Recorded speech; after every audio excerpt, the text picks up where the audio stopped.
Penyanyi Sri Rosa Roslaina Handiani alias Rosa akhirnya memenuhi pemeriksaan dugaan kasus investasi bodong DNA Pro di Bareskrim Polri, Jakarta Selatan, Kamis, tanggal 21 April tahun 2022, malam.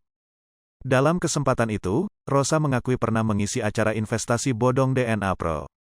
Dia diundang dalam profesinya sebagai penyanyi di daerah Bali pada akhir tahun 2021 lalu.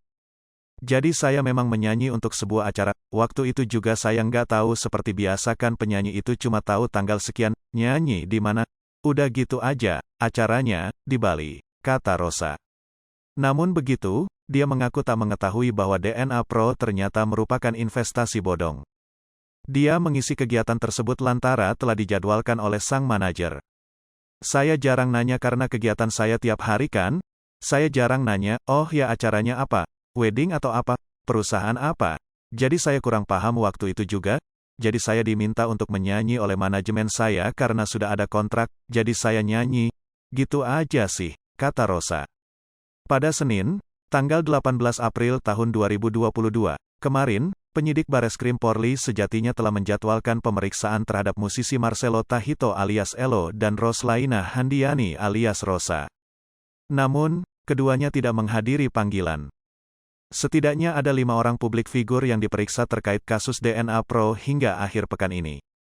Mereka adalah Rizky Bilar, Lesti Kejora, Billy Syahputra, Yosi Mokalu alias Yosi Project Pop dan Nowela.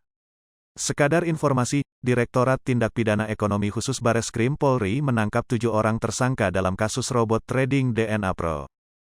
Namun, pihaknya masih mencari 5 tersangka lain yang kini masih buron.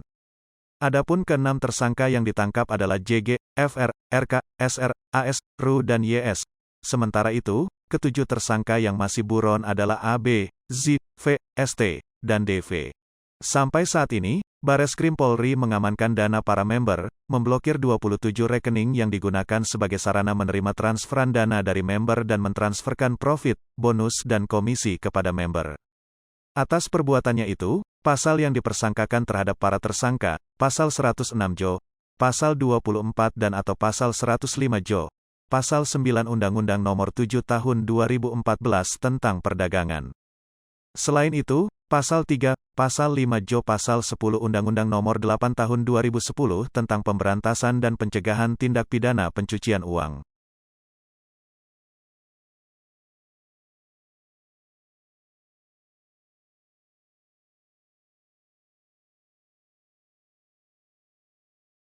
Hai pemirsa Sri Popo TV, jangan lupa komen, like, dan subscribe, serta tonton terus berita-berita terupdate lainnya